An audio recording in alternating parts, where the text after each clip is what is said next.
A local mayor resigned today after revealing a double life that he claims involves brainwashing, Satanism, and truth serum. Yeah, today Ken Williams also said he's been living under an assumed name for nearly 30 years. Williams has been mayor of Centerton since 2001. Melissa Kelly joins us live. Melissa, Ken Williams is the assumed name. And he assumed that name when he moved to Centerton in 1980. He was born Don LaRose, and says in the mid-70s he was a preacher in Indiana when he disappeared. Williams says he was abducted by Satan worshippers, brainwashed, and forgot all about his life as Don LaRose. He says his memories as Don LaRose were lost until he was given a truth serum injection. When he got parts of his memory back, he says he realized he had a wife and 2 kids, but decided to leave and take on a new identity to protect them. Today, residents of Centerton learned his story of leading a double life, and Ken Williams turned in his resignation as mayor. By mid-morning in Centerton, a newspaper was tough to find. People across town were trying to get their hands on the front page. I met the gentleman, and I had no idea he was leading a double life. People want to know why Ken Williams has lived 27 years under an assumed name. Williams says he had to leave his former life as Don LaRose. I had a choice. The choice was to watch my family killed in front of my eyes, or to go with these people. And I chose instead to run. He wouldn't explain who he was running from, but says he was brainwashed. I had had multiple shock treatments. It took about 5 years to get most of my memory back. Don LaRose eventually took on the identity of Bruce Kent Williams, the name of a man who died in a car accident in 1958. I don't know of any laws that I've broken. Today, Williams stepped down as mayor of Centerton. It's a matter of credibility, and I guess in a sense, you'd have to say that I was living a lie. His letter of resignation was signed with 2 names. Sincerely, and with thanks, Ken Williams / Don LaRose. As people from coffee shops to the barber shop continued to wonder about the story, I was shocked, surprised. Ken Williams offered this explanation to the city of Centerton. What happened in 1980, whether it was right or wrong, what I did it under threat for the safety of my family and for my own survival.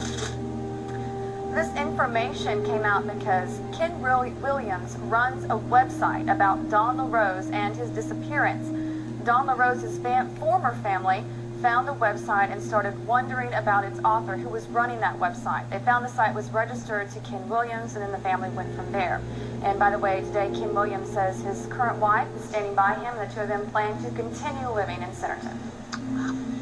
All right. Very weird. Okay, thank you, Melissa.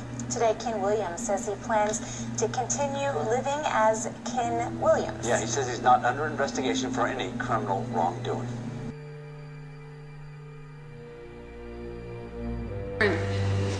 Organizations that are affected with mind control, that we cannot be misled into believing that it's just one particular group of people or another. We can't even say that this is Democrats or Republicans. No. This has nothing to do with party lines.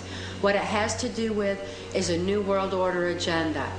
When I was under mind control, before I was rescued and my mind and my memory restored, I was totally robotic. I had no ability to think for myself. I had no ability to question or to reason. I could only do exactly what I was told to do. One thing that I was told to do was to attend a White House cocktail party. This was during the Reagan-Bush administration while Ronald Reagan was president. It was on one occasion in particular that I heard Ronald Reagan talking with then Prime Minister of Canada, Brian Mulroney, who was also involved in this New World Order effort. And he said at that time that he believed the only way to world peace is through mind control of the masses. This is terrifying in proportion, especially when, having experienced mind control, I know that there is no peace of mind under mind control. Without free thought, there's no free will.